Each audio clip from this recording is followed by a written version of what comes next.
Habis Allah membahas ciptaan kita, langsung bahas mati.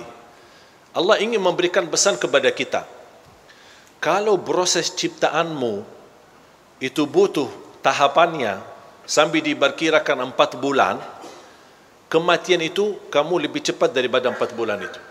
Belum tentu anda punya umur lebih daripada proses ciptaanmu sendiri. Makanya Allah Subhanahu wa taala menabaikan bahasan dunia ini. Karena umur kita di dunia ini sangat sebentar. Dah terasa. Sampai banyak cita-cita, banyak keinginan kita, banyak orang di antara kita punya hajat. Ada yang barangkali sebelum masuk Ramadan, ada yang niatnya mau i'tikaf, ada yang niatnya mau khatam Al-Quran, ada yang niatnya mau buat kebaikan. Belum sempat, sudah berlalu, sudah habis. Dan cita-cita saya, insya Allah akan datang satu saat, seluruh masjid di Indonesia yang akan jadi imam adalah pemuda-pemuda kita. Biar bukan berarti geser-geser yang tua, tetapi yang tua hormat, dihormati. Tapi maksud saya berikan kesempatan anak-anak muda kita. Dan yang lebih aneh kita di Indonesia, kalau Ramadan, bukan Ramadan, isi TV sama aja. Dan dangdut laku di Ramadan. Cuba nonton acara live, yang musik, lagu-lagu apa. Isinya semua wanita berjilbab. Ku datang habis i'tikaf di masjid, pergi ke sana, i'tikaf lagi di TV sampai subuh. Aduh, jadi luar biasa godaan kita ini. Makanya jaga pandangan. Mendoakan negeri kita Indonesia agar selalu dalam lindungan Allah Subhanahu wa taala, mendapatkan pemimpin yang takwa, pemimpin yang adil, pemimpin yang amanah, pemimpin yang ikhlas, yang memimpin negeri ini, yang bisa menjaga dan bisa melayani rakyatnya dan sebaik-baiknya.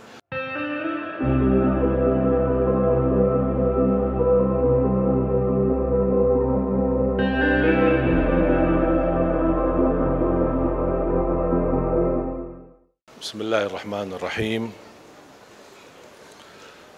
Assalamualaikum warahmatullahi wabarakatuh.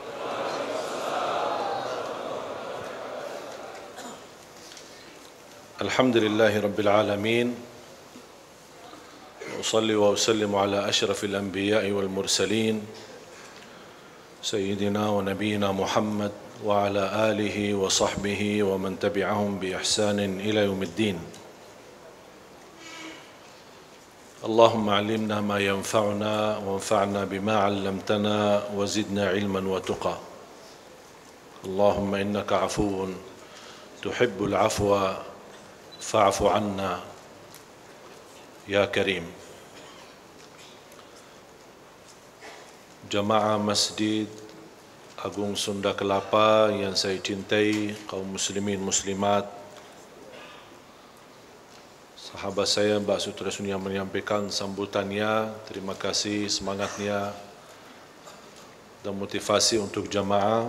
Mudah-mudahan segala aktivitas dan kegiatan kebaikan di Masjid Agung Sunda Kelapa menjadi amal salih dan saksi baik bagi kita semua. Amin ya rabbal alamin. Bapak Ibu, jamaah sekalian yang dimuliakan Allah Subhanahu wa taala, tidak terasa begitu luar biasa cepat kedatangan bulan Ramadan dan cepat kita mau berpisah dengan bulan Ramadan. Kita belum tahu apakah punya umur dan kesempatan untuk bertemu Ramadan yang akan datang atau tidak.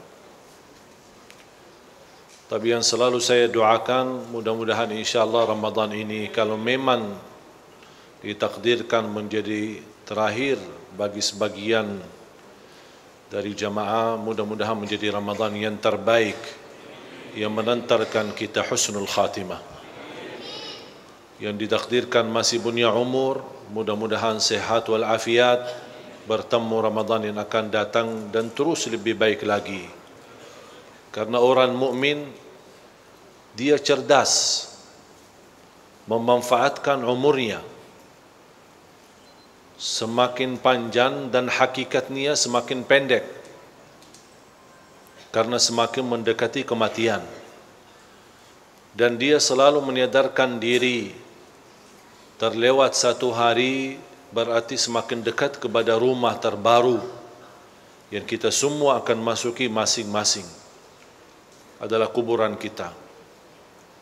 Bahagialah seorang yang masuk kuburannya, masuk rumah barunya, amal-amal salihnya menjadi saksi baik yang akan membelanya dan membawa cahaya di dalam kuburannya. Yang kita lihat ketika kita kuburkan seorang, kondisi kuburannya itu memang sempit dan gelap, tetapi hakikatnya ketika kita pulang habis mendoakan dan kita bobar, Allah Subhanahu wa taala bagi hamba yang salih kun fayakun.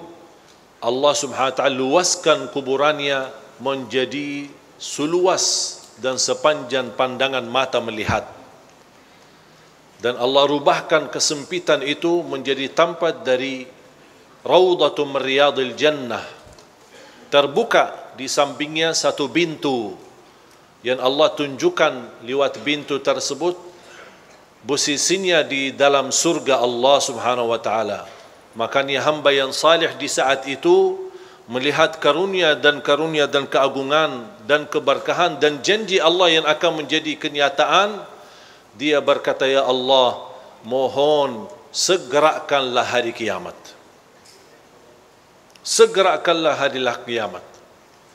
Dan perasaannya yang dia bertahun-tahun bahkan bisa ratusan tahun, dan yang saya yakini usia kita nanti di alam kubur jauh lebih panjang daripada usia kita di dunia. Dan kita kenal kakek nenek kita yang sudah duluan dipanggil oleh Allah sudah berapa puluhan tahun.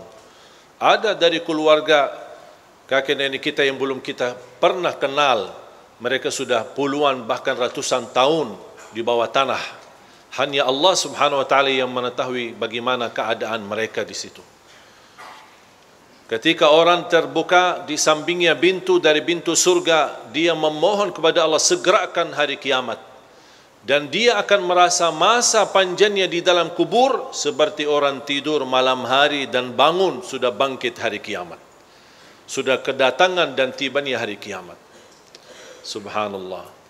Beda sama orang na'udzubillah munafik. Orang yang bodoh, sebagaimana Allah sebutkan dalam Al-Quran, bukan hanya bodoh tapi sangat bodoh dan sangat zalim terhadap dirinya. Dia tidak memfikirkan masa depannya, menikmati dan memaksimalkan apa yang harus saya lakukan. Kita selalu berupaya memfikirkan masa depan anak kita, beli rumah, menumbulkan tabungan, memfikirkan masa sekolahan anak-anak kita di masa depannya, padahal belum tentu anak kita punya umur sampai bisa masuk sekolah. Yang kita fikirkan biaya kuliahnya, padahal bisa jadi kita besok kuburkan anak kita sendiri. Kalau orang berduli masa depan anaknya dan keturunannya, ingat firman Allah Subhanahu wa taala, ya ayyuhalladzina amanu qu anfusakum wa ahlikum nara. Orang beriman, jagalah dirimu dan keluargamu, keturunanmu, anakmu dari siksa neraka jahanam. Itulah masa depan kita. Ketika saya membaca di suratul Hajj, boleh minta Qurannya? Saya mengajak Bapak Ibu untuk sedikit menhayati, mentadabburi bagaimana Allah Subhanahu wa taala menyebutkan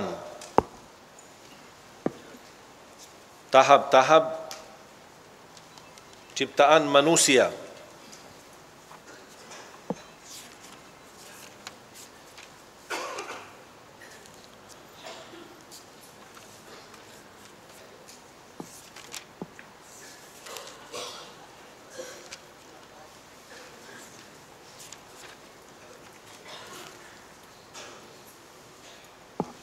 Di suratul Mu'minun, ada juga di suratul Hajj.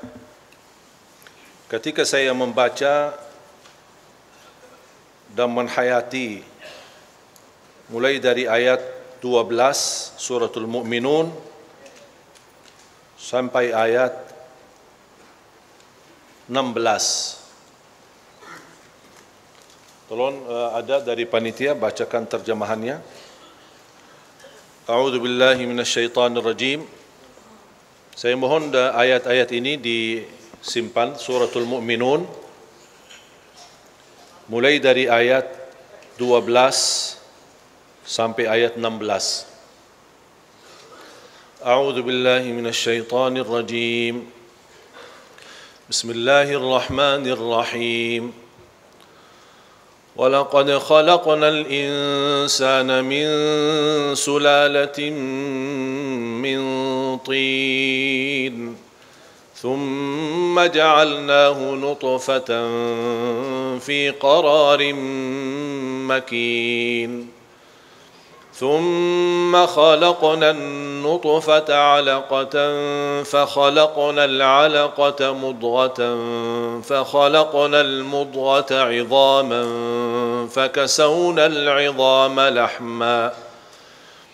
فكسونا العظام لحما ثم أنشأناه خلقا آخر فتبارك الله أحسن الخالقين ثم إنكم بعد ذلك لميتون ثم إنكم يوم القيامة تبعثون.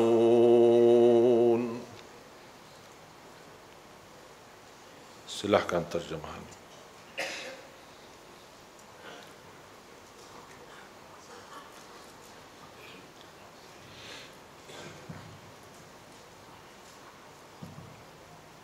Dan sesungguhnya kami telah menciptakan manusia dari suatu saraf api berasal dari tanah.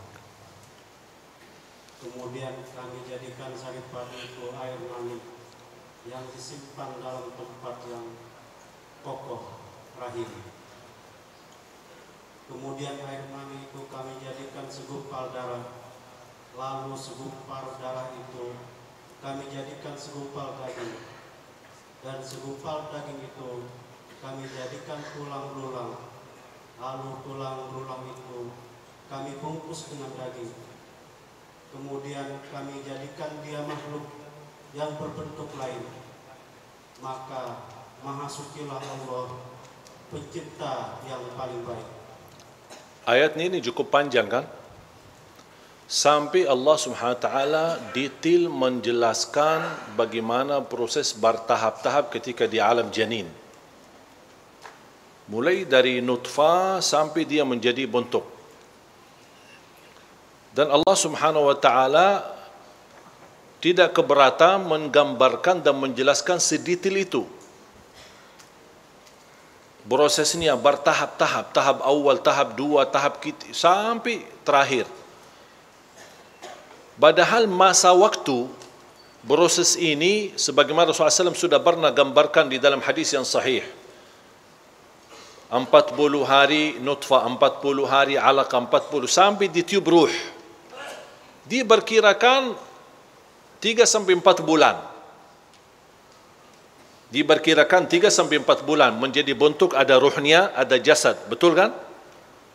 Sebelum itu masih bisa dikatakan sebagai bentuk jasad tapi belum ada ruh.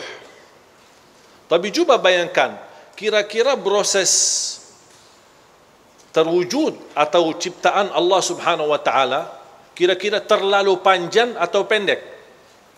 4 bulan itu. Terlalu panjang atau pendek? Biasa pendek, tidak terlalu panjang, tidak terlalu lama. Tapi Allah berkenan menyebutkan proses itu dalam Al-Quran.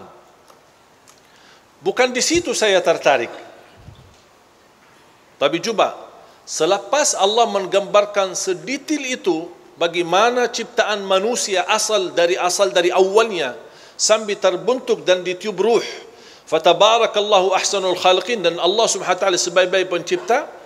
Coba firman Allah selanjutnya apa? Tolong jemaah sekalian diperhatikan.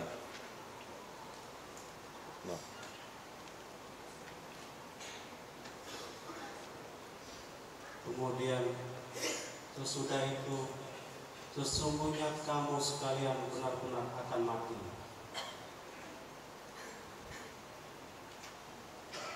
Terus ayat 16.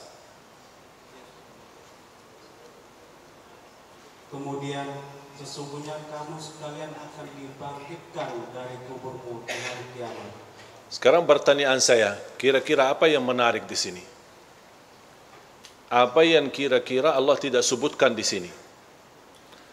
Allah sudah menyebutkan proses ciptaan manusia bertahap-tahap. Mulai dari pertama berhubungan sampai dalam titis air mani itu, sampai terbentuk, sampai bunyi ditiup ruh, sampai diciptakan, sampai menjadi bentuk baru atau bentuk yang berbeda, intinya menjadi manusia. Sesudah itu Allah Subhanahu wa taala berkata sesungguhnya akan mati. Sesudah mati akan bangkit. Dan di situ kata ada dalam bahasa ayat Al-Quran itu thumma. Kalau kita perhatikan ayatnya, coba dari habis ayat 13, 14, ini semua mulai dari awal ya, 13 kan awalnya thumma kan? Diperhatikan. Kalau dalam bahasa Arab kata thumma itu ada istilah cepat dan juga lambat. Tapi subhanallah, cepatnya ini tidak bisa dikirakan. Karena bagi Allah Subhanahu wa taala tidak butuh masa dan tidak butuh waktu, karena Allah Maha Pencipta menciptakan waktu. Allah bisa membentuk manusia tidak perlu proses sebagaimana ayat ini. Dia tidak harus begini sampai terbentuk manusia. Allah bisa kun fayakun jadi manusia. Sebagaimana Nabi Adam. Nabi Adam kira-kira pernah enggak proses seperti ini? Tidak. Berasal ciptaan manusia kembali Nabi Adam diciptakan dari tanah. Makanya Allah tidak terlalu banyak detail mengenai ciptaan Adam alaihissalam. Sudah dari tanah dibentuk jadi manusia. Tapi beda sama anaknya dan keturunannya. Semuanya memang harus proses. Kira-kira bagi Allah, kalau bagi Allah Subhanahu wa taala menciptakan Adam jauh lebih mudah menciptakan keturunan Adam. Dari tidak ada menjadi ada, itu Adam. Kalau kita ada asal air mani, berarti ada bentuknya, ada bahannya istilahnya. Kalau ada bahannya, kira-kira bagi Allah susah atau lebih mudah lagi? Jauh lebih mudah. Coba bayangkan, Allah Subhanahu wa taala menggambarkan proses ciptaan manusia itu bagi Allah tidak butuh waktu dan tidak butuh proses ini. Makanya selalu ada kata thumma sampai di ayat terakhirnya. Habis Allah menggambarkan fatabarakallahu ahsanul khaliqin, Allah langsung membahas kematian. Thumma innakum ba'da dzalika lamayitun. Coba diperhatikan ayat 15 dan 16.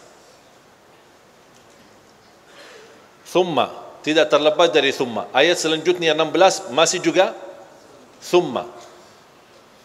Kenapa Allah di sini tidak membahas dunia? Habis kita terbentuk menjadi manusia, lahir. Allah cerita di sini kita bahas dunia, Allah bahas dunia di sini. Habis Allah membahas ciptaan kita, langsung bahas mati. Allah ingin memberikan pesan kepada kita. Kalau proses ciptaanmu itu butuh tahapannya sampai diperkirakan 4 bulan, kematian itu kamu lebih cepat daripada 4 bulan itu.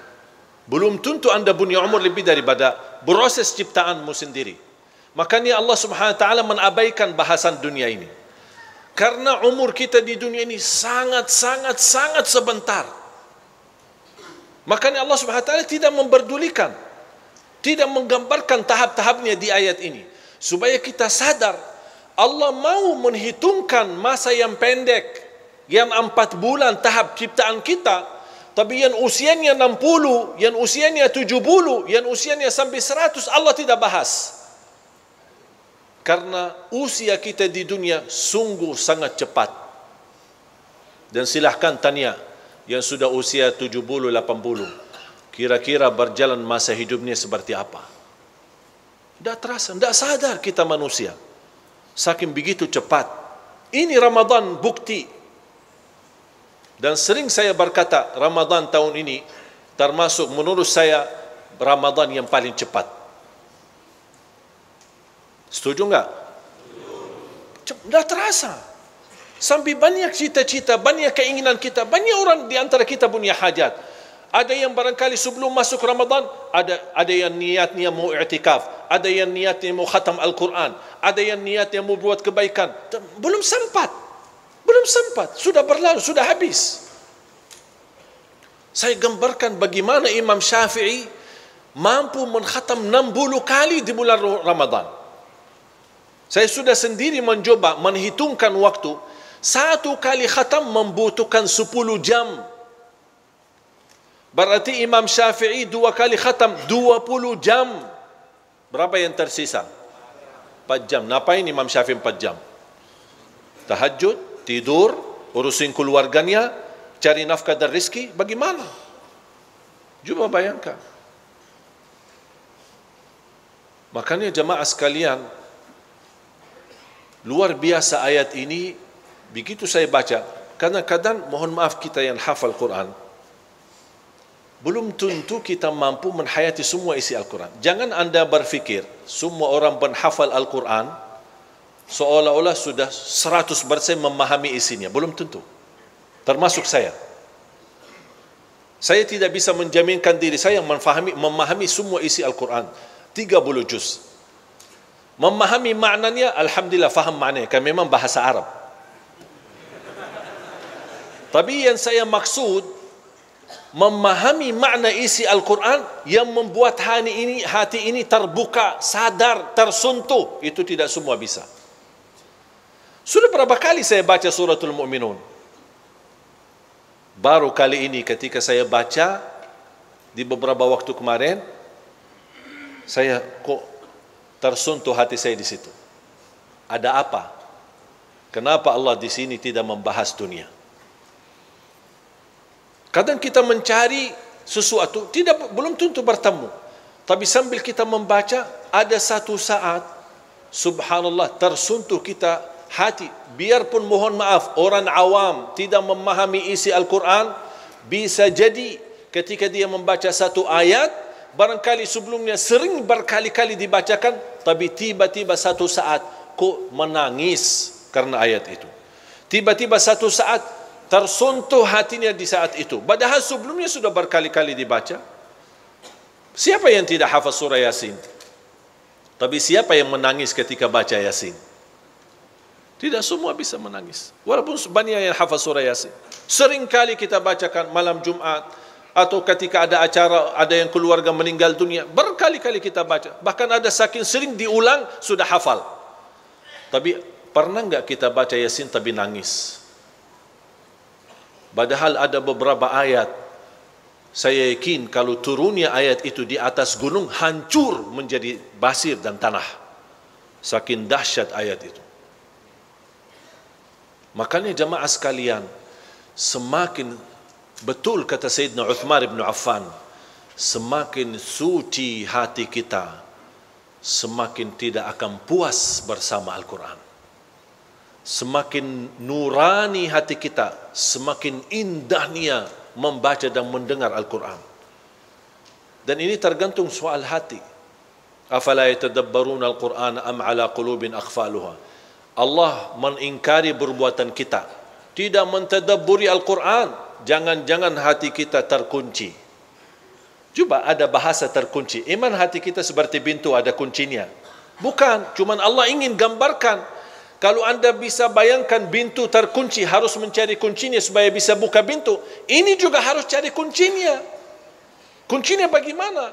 Untuk berusaha supaya hati ini ketika terbuka, segala kebaikan yang masuk, tersentuh hati, terasa kekhusyuan, terasa kenikmatan, dan terasa keindahan. Fantas orang-orang salih dulu tidak pernah bosan beribadah. Tidak pernah tertinggal malam Lailatul Qadar. Tidak pernah tertinggal tahajudnya. Bukan karena kekuatan mereka dari fisik. Tidak. Hati yang mendorong mereka terbangun di tengah malam. Karena mereka itu, setiap ada hal-hal yang membuat hati terkunci, mereka langsung cari kuncinya dan membuka. Apa yang mengunci hati kita? ada 3 hal. Kalau bisa kita jaga 3 hal, insya-Allah hati kita akan selalu terbuka. Mata melihat. Bahaya mata ini. Semakin sering melihat dosa maksiat, semakin merapat pintu hati kita. Coba tanya berapa kali cuci mata sehari. Di TV, di majalah, di jalan, naik angkot umum, di depan kita, paha berbagai macam ukuran. Macam-macam. Ini semua terganggu. Mungkin masih di Madinah terjaga, tidak ada yang kelihatan paha. Masih kita bisa jaga pandangan. Dan subhanallah, jangan anda merasa semakin di Madinah bisa menikmati ibadah, semakin mulia. Justru semakin berat ujiannya, semakin banyak godaannya, dan semakin anda mampu bertahan dan istiqamah beribadah, anda akan menjadi lebih mulia daripada orang Madinah. Karena ibadah tidak sama di sisi Allah bagi orang yang mudah beribadah sama orang yang banyak godaannya untuk beribadah. Semuanya di sisi Allah tidak ada yang sia-sia. Makanya disebutkan dalam hadis sahih, di antara salah satu dari 7 yang akan dibawa naungan Allah adalah wasyabun nasya'a fi ta'atillah, pemuda yang bisa menjaga diri dalam taat kepada Allah. Kenapa disebutkan pemuda? Kenapa ada dibilang yang tua? Yang tua yang menjaga taat kepada Allah di bawah naungan. Kenapa disebut pemuda?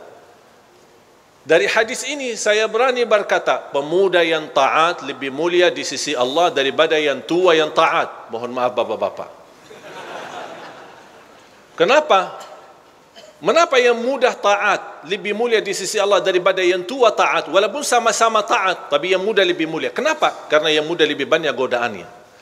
Yang tua mau apa ini? Apa yang mau digoda?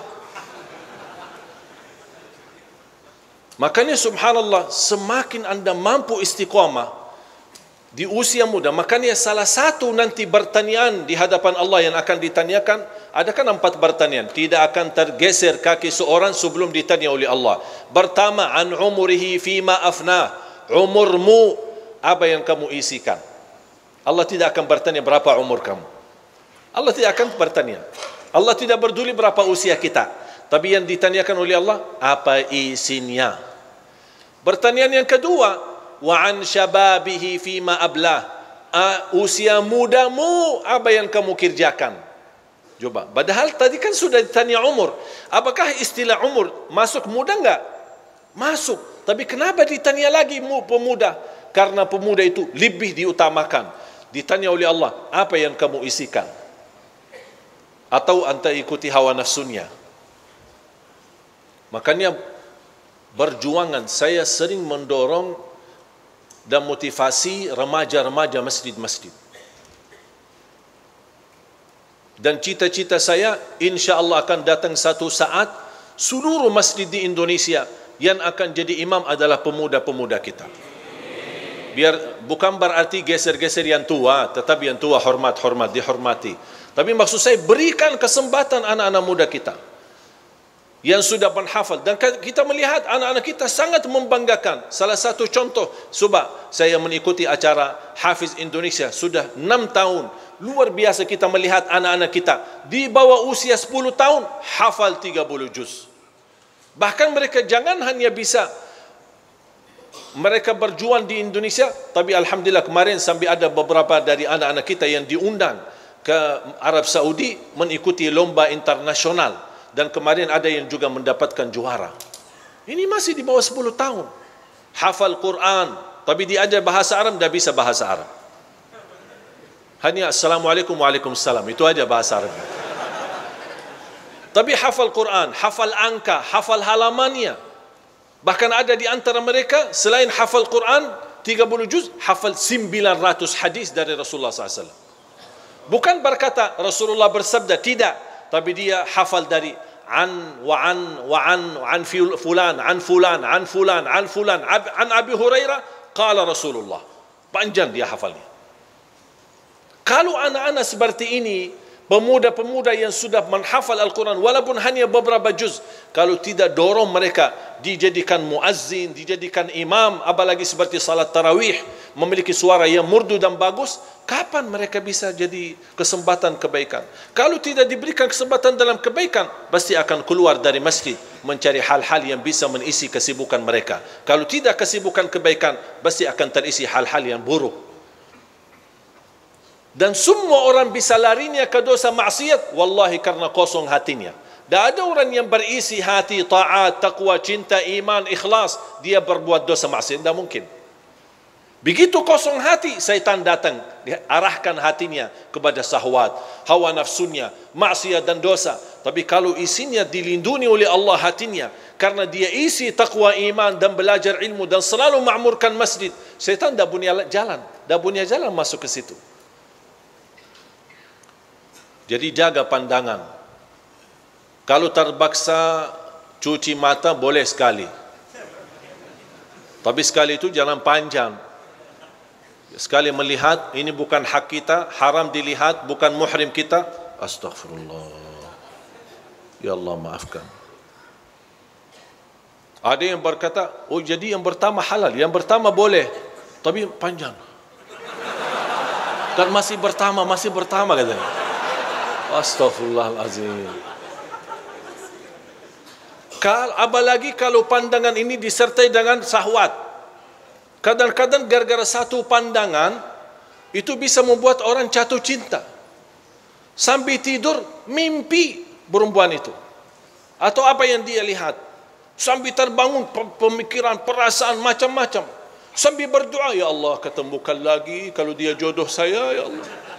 Lama kelamaan, ya Allah kalau saya tidak nikah sama dia, saya bisa bunuh diri. Aduh, kok berubah semuanya. Itu semua gara-gara pandangan pertama. Makanya di dalam bahasa Arab, wal hubbu minan nadratil ula, jatuh cinta gara-gara satu pandangan. Ada enggak yang jatuh cinta gara-gara satu pandangan? Kalau masih ikuti satu pandangan dan jatuh cinta dan alhamdulillah bisa dinikahi, alhamdulillah aman. Tapi yang tidak aman, na'udzubillah kalau dia larinya kepada dosa maksiat. Makanya obatnya apa? Rasul sudah memberi obatnya. Kalau anda melihat sesuatu yang haram, bukan hakmu, langsung segera tutupi matamu dan beristighfar. Allah ganti dengan titik cahaya di hati. Tapi kalau dibiarkan dan masih mengikutinya, bahkan bertambah melek matanya, akan syaitan berhasil melimbarkan panahnya, bertambah titik hitam di hati.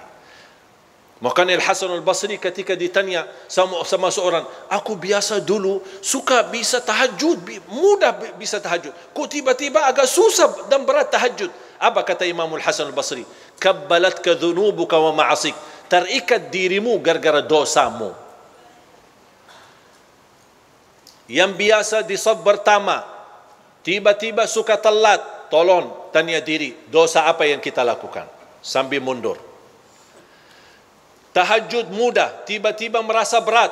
Ingat, ada dosa yang kita lakukan yang membuat kita malas. Apapun ini dosa sangat buruk. Ada orang yang Masya Allah rutin tidak pernah, jangankan saf pertama, takbiratul ihram sama imam tak pernah tertinggal. Saya pernah kenal sama ada orang ulama dari India. Usia meninggal beliau 183. Maaf, 138. Usia 138. Dan dia ulama besar di India, ulama hadis. Hafal semua buku hadis. Bukhari, Muslim, Abi Daud, Tirmidzi, Nasai, semua hadis hafal. Pernah guru saya bertemu dengan beliau dan mendapatkan ijazah. Ijazah sanad di ilmu hadis. Dan yang membuat beliau kaget, dia bertanya sama guru, Masya Allah fisiknya sehat, pandangannya tajam, Masya Allah, masih mampu di usia yang begitu tua, tapi baca Quran, baca hadis, tapi tidak, istilahnya tidak merasa sulit membacanya. Pandangannya sangat bagus, tajam matanya. Ditanya, kira-kira apa rahasianya? Tahu enggak dia jawab apa? Seumur hidupku saya tidak pernah melihat wanita yang bukan muhrim saya. Seumur hidupnya tidak pernah melihat wanita yang bukan muhrim saya. Aduh, ya Allah, berapa kali mata kita ini, ya Allah. Memang godaannya banyak, apalagi pemuda-pemuda. Facebook, Twitter, WhatsApp, macam-macam, TV. Dan yang lebih aneh kita di Indonesia, kalau Ramadan, bukan Ramadan, isi TV sama aja. Dan itu laku di Ramadan. Cuba nonton acara live, yang musik, lagu-lagu apa. Isinya semua wanita berjilbab. Kau datang habis i'tikaf di masjid, pergi ke sana, i'tikaf lagi di TV sampai subuh. Aduh, jadi luar biasa godaan kita ini. Makanya jaga pandangan. Yang kedua, jaga lisan. Bahaya ini. Gara-gara satu ucapan di bangsa Arab terjadi perangan antara dua suku sampai 40 tahun gara-gara ucapan. 40 tahun perang gara-gara satu ucapan, satu kata. Hati-hati ucapannya. Man kana yu'minu billahi wal yawmil akhir falyaqul khairan aw liyasmut. Barang siapa yang iman kepada Allah dan hari akhir, berkatalah yang baik atau diam. Wallahi saya milih lebih baik banyak diam daripada bicara. Sering saya diundang i'tikaf. Baru kali ini saya menemukan masuk masjid, Masya Allah, semua melek matanya, tidak tidur. Rata-rata masjid kita masuk, separuh masjid tidur, separuh masjid lagi main handphone. Nawaitu i'tikaf di Masjid Sunda Kelapa lillahi ta'ala, megang handphone. Dia salah sebut niat, seharusnya nawaitu i'tikaf sambil megang handphone lillahi ta'ala. Ini baru wajar. Itu bukan i'tikaf yang sesungguhnya kita belajar bagaimana Rasulullah SAW. Sampai tidak mau keluar dari batas masjidnya. Kalau dia merasa capek, dia hanya keluarkan kepalanya, karena pintu masjid sama rumahnya kan satu tembok. Rasulullah keluarkan kepalanya dari masjid supaya dibersihkan dan dicucikan, dimandikan oleh Siti Aisyah radhiyallahu anha. Dan kembali lagi masukkan kepala Rasulullah SAW untuk beriktikaf di masjid. Kita coba sekarang bayangkan iktikaf. Padahal apalagi Lailatul Qadar. Seagung-agungnya dan sebahagia orang yang diterima amalannya di Lailatul Qadar. Walaupun banyak memang suka memilih ganjil-ganjil saja. Saya ikut. Kalau malam 23 ramai masjid. Malam 25 ramai lagi. Malam 27 apa lagi? Malam 28 udah pulang mudik. Kalau saya berhak memilih dan menggeserkan, saya mau malam Lailatul Qadar di malam 30. Biar tak ada yang mudik. Banyak yang sia-sia. Kesempatan ini luar biasa. Dan saya kemarin sudah membaca banyak pendapat masalah Lailatul Qadar. Ini mudah-mudahan menjadi wawasan untuk kita semua. Ada pendapat Lailatul Qadar itu berpindah-pindah. Bisa di malam ganjil, bisa di malam genap. Bisa di awal malam 21, 23, 22, malam 24, bisa malam 26, bisa malam 27. Itu satu pendapat. Dan ini pendapat bagian ulama yang berakhir, maksudnya di zaman belakangan ini. Tapi menurut ulama di zaman awal, termasuk para sahabat dan para tabi'in, ulama yang masyhur, itu rata-rata hampir disepakati malam Lailatul Qadar tidak berpindah-pindah. Apa dasar mereka? Turunnya Al-Quran di Lailatul Qadar. Masa Lailatul Qadar turunnya Al-Quran pindah-pindah? Sebentar turun Quran malam ini, sebentar malam ini. Kan Quran turunnya satu kali. Makanya dasar mereka kuat. Dan itulah yang dipilih oleh Sayyidina Umar bin Khattab, Abdullah bin Mas'ud, Ubay bin Ka'ab, Abdullah bin Abbas. Para sahabat yang besar-besar memilih malam Lailatul Qadar malam 27. Sampai Ubay bin Ka'ab di hadis yang sahih bersumpah, demi Allah malam Lailatul Qadar malam 27. Itu yang diajarkan oleh Nabi Muhammad SAW. Dan tidak berpindah-pindah. Biarpun ada di antara jamaah yang suka hanya memilih malam 27. Tapi ingat, tidak sama di sisi Allah. Yang memperjuangkan dirinya dari malam pertama terakhir 10 akhir sama hanya yang memilih cuma satu malam. Tidak mungkin sama di sisi Allah. Walaupun kita bertemu Lailatul Qadar malam ini. Makanya jamaah sekalian, tolong jangan sia-siakan malam ini. Tahajud, baca Quran. Kalau boleh, kalau bisa, jangan tidur. Karena Lailatul Qadar, salamun hiya hatta matla'il fajr. Sampai subuh. Tahajud 2 rakaat, baca Quran sebentar. Lanjut lagi 2 rakaat, duduk baca Quran. Lanjut lagi 2 rakaat, terus baca Quran. Bersedekah. Dan sedekah khususnya di 10 malam terakhir, apalagi malam ini, sedekah malam hari jauh lebih utama daripada sedekah siang hari. Mengapa? Karena Lailatul Qadar di malam, bukan di siang. Kenapa Lailatul Qadar tidak jatuhnya di siang hari atau pagi hari? Karena namanya Laila. Laila itu kapan? Malam. Malamnya mulai kapan? Habis maghrib sampai subuh. Berarti anda beraktivitas, mulai ikut masjid, buka puasa, itu sudah mulai malam Lailatul Qadar. Dan semakin berlama menahan diri di masjid, dengan syarat tidak sibuk dengan, kalau boleh saya usulkan HP-nya off, matiin sebentar, off HP malam ini. Buat apa? Saya mau hidupkan hubungan saya sama Allah. Rasulullah SAW kalau masuk 10 malam, jangankan beraktivitas urusan dunia, sama istrinya pun dah urus, tinggalkan istrinya. Ahya laylahu, menghidupkan malamnya. Apa kata menghidupkan? Kata istilah menghidupkan artinya ibadah, salat, tahajud, Quran, zikir, doa. Itu makna hidup. Bukan sepanjang malam malah tidur. Itu namanya mati, bukan hidup. Makanya kalau seandainya terpaksa tidak ada pilihan mau tidur, karena saya memang melihat rata-rata fisik jamaah kita Indonesia tidak kuat. Saya sudah pernah mengalami pas ketika kita tahajud. Kadang-kadang saya merasa rindu dengan suasana i'tikaf dulu di Masjid Nabawi Madinah di masa sekolah. Saya ingat setiap tahun saya nawaitu, mudah-mudahan saya bisa mudik bulan Syaban supaya bisa menikmati Ramadan di Madinah. Tapi terpadat dengan permintaan jamaah, tergesa dengan permohonan isi sana, isi di sini. Sampai hampir sudah mau 10 tahun di Indonesia, belum terwujud cita-cita saya untuk kembali merindukan rasa i'tikaf di Masjid Nabawi. Saya ingat, alhamdulillah, kita ingat di masa dulu waktu masih sekolah, kita libur. Ketika libur sekolah 4 bulan libur. Habis ujian nasional, Ramadan, Syawal, Zulkaidah, Zulhijjah, 4 bulan libur. Semua bulan ibadah libur. Dosen, guru sekolah, guru ngaji, semua libur. Kuliah libur.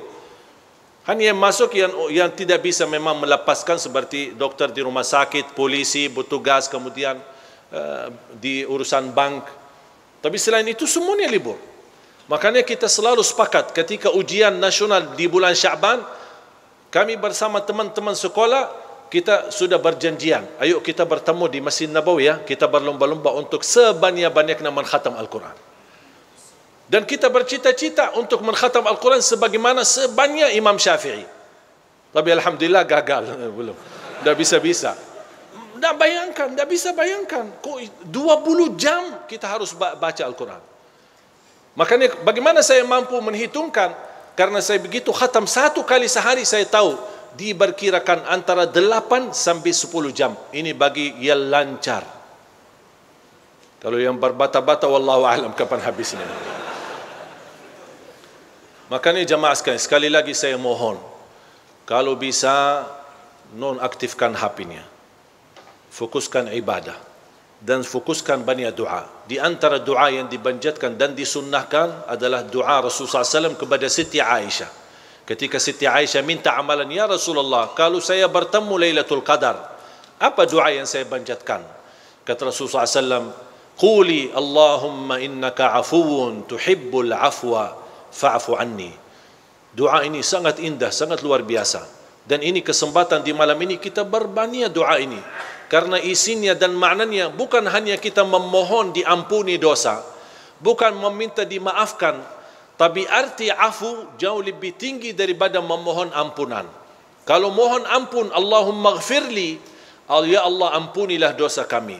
Tapi tulisan dosa, bekas-bekas dosa masih tersimpan dalam buku amal.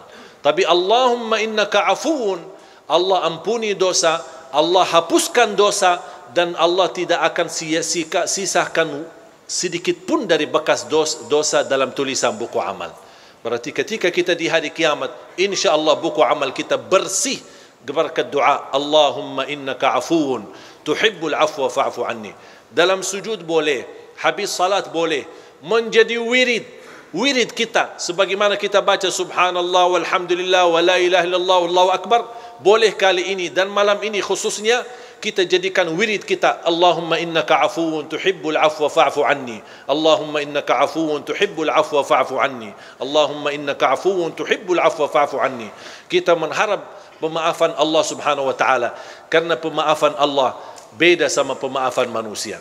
Kadang-kadang orang menzalimi kita, menghina kita, caci maki kita dan datang minta maaf. Mungkin kita mampu ikhlas dan memaafkan, tapi belum tentu bekas sakit hati ada atau bisa dihilangkan dalam hati. Kalau Allah Subhanahu wa taala memaafkan kita, insya-Allah tidak ada sedikit pun bekas di dalam buku amal kita. Dan itulah doa yang dianjurkan oleh Rasulullah SAW kepada Siti Aisyah radhiyallahu anha. Makanya kembali lagi, isi lidah ini dengan kebaikan, zikir, doa, istighfar, dan terus mendoakan orang tua, mendoakan saudaranya, mendoakan negeri kita Indonesia agar selalu dalam lindungan Allah Subhanahu wa taala, mendapatkan pemimpin yang takwa, pemimpin yang adil, pemimpin yang amanah, pemimpin yang ikhlas, yang memimpin negeri ini, yang bisa menjaga dan bisa melayani rakyatnya dan sebaik-baiknya. Yang terakhir adalah telinga. Yang pertama yang mengunci hati, mata. Terus yang kedua, lidah. Yang ketiga, telinga. Jaga pendengaran kita. Banyak isu fitnah macam-macam yang kita dengar. Dari lingkungan, gosip, fitnah. Ada orang membawa berita yang membuat kita sakit hati. Tak usah dengar. Tak usah dengar. Orang mukmin bersikap, kalau berita yang mau didengar itu baik, lanjut. Kalau tidak baik, mohon bilang sama yang membawa berita, diam. Diam loh, saya tak mau dengar. Saya tak mau tahu. Biarpun ada orang membawa fitnah, saya sering didatangin. Ada si kiai ini, si ustaz ini, dia suka mau sebutkan nama antum, menjelekkan antum. Saya bilang diam, saya dah mau tahu. Dan ana ingin kasih tahu supaya kamu berhati-hati. Saya tak perlu berhati-hati sama manusia. Saya berhati-hati sama Allah supaya jangan kena siksa Allah Subhanahu wa taala. Istiqamah beribadah. Saya tak peduli apa yang diucapkan oleh manusia. Tak usah pedulikan, tak usah dengar. Supaya apa? Supaya besok ketemu semua orang dengan hati yang bersih. Tidak ada satu pun kita sakit hati sama orang. Siapapun dia. Mau dia ustaz, mau dia pejabat, mau dia tetangga, mau dia sahabat. Coba kira-kira perasaan. Kita kan manusia. Tak ada yang bisa menjaminkan hatinya. Kalau anda besok mendengar fitnah dibawa oleh temanmu sendiri atau tetanggamu, kira-kira besok anda mau salaman sama dia? Biarpun anda berkenan salaman, kira-kira hatinya bersih atau sakit hati? Rasul sallallahu alaihi wasallam sendiri pernah berkata, melarang sahabatnya, jangan ada di antara kalian yang membawa keburukan cerita terhadap sahabatku yang lain, karena saya ingin bertemu dengan sahabatku dengan hati yang bersih. Kalau si fulan membawa berita, besok kita sakit hati, ketemu, ini yang kemarin yang suka enak-enak aja nih, baru kenal aja udah langsung berani fitnahin aku. Ini kan bisikan kalbu. Dan itulah salah satu sebab yang terkunci hati kita. Makanya fantas kehilangan khusyuk. Karena ini perasaan, makanya tidak usah berduli. Dan saya belajar, orang yang ikhlas, dipuji, dihina, sama saja. Saya ulang lagi. Mudah-mudahan bisa difikirkan. Orang yang ikhlas, dipuji, diangkat, diagungkan, dimuliakan, dihina, dicaci maki, sama saja. Dia tidak peduli. Dia tidak peduli nilai manusia. Dia tidak peduli apa kata manusia. Manusia senang, dia tidak peduli. Manusia tidak senang, apalagi dia tidak peduli.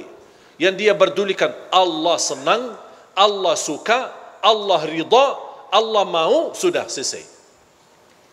Kalau kita bisa hidup, insya Allah dengan seperti ini, insya Allah kita punya hati nurani, akan baik sama semua orang dan selalu berbaik sangka. Jangan kita selalu bertafsir sendiri. Dua orang duduk di sana, mereka bisik apaan ya? Jangan-jangan aku yang pusing kita. Coba kalau kita berduri apa kata orang, wallahi kita yang pusing, bukan mereka. Coba kalau kita lupakan, kita abaikan. Dan saya nasihatkan, sampai ada seorang ibu berkata, alhamdulillah Ustaz, saya tidak pernah gosip orang, tidak pernah suka nomor orang, tapi mohon maaf saya suka dengar. Ya sama aja dosanya. Mendengar berita, melihat berita, caci maki, urusan orang, itu dosa semua. Tidak usah peduli. Kita punya urusan sendiri. Dan selalu kita hidup dengan baik sangka. Walaupun anda melihat kawanmu yang suka di masjid, tiba-tiba masuk ke tempat maksiat, jangan anda su'uzzan. Kita tidak tahu apa yang terjadi. Mungkin dia mencari kawannya, mungkin dia mencari anaknya, yang dia dengar anaknya ada di dalam, langsung, wah, ini biasa kan yang ceramah selama ini, kok ngapain dia masuk ke situ? Langsung kita pakai tafsir sendiri, disertai dengan godaan setan, bertambah fitnah. Begitu kita dengar berita huwak yang tidak ada asalnya dan tidak ada dasarnya, oh, ya betul-betul, saya kemarin lihat dia masuk ke tempat maksiat, bertambah buruk kita, bertambah beredar fitnah sana sini, dan kita membawa dosanya sampai hari kiamat. Hati-hati jamaah sekalian. Makanya tutupi pandangannya.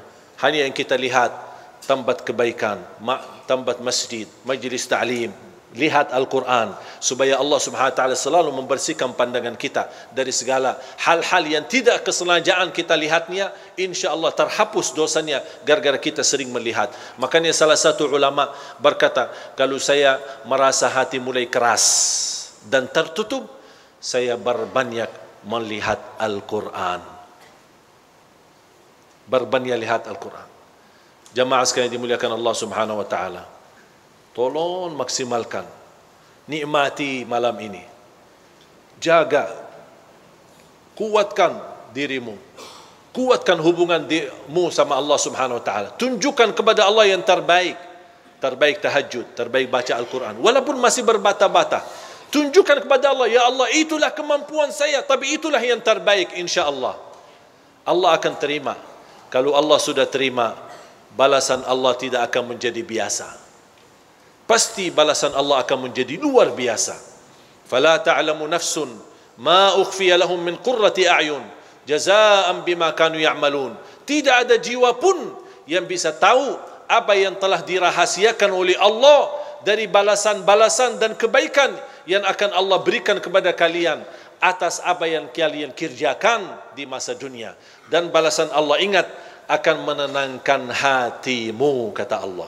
Qurratu a'yun, Allah akan menenangkan hati kita karena balasannya Allah Subhanahu wa taala. Begitu Allah rahasiakan balasannya. Yang Allah yakinkan kepada kita, balasan Allah bagi kita bukan hanya balasan biasa, tapi balasannya luar biasa. Yang bukan terbatas, tapi insya Allah akan menenangkan hati kita.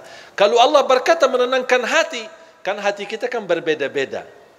Bentuk manusia berbeda-beda, perasaannya beda-beda. Makanya masing-masing akan dibalas oleh Allah Subhanahu wa taala dengan perasaannya masing-masing yang berbeda, tapi akan Allah membalasnya dengan menenangkan hati kita masing-masing sesuai isi hati kita. Itulah karunia dari Allah Subhanahu wa taala. Makanya sekali lagi jamaah sekalian, tolong nikmati, manfaatkan, kuatkan tali hubungan kita sama Allah di malam ini.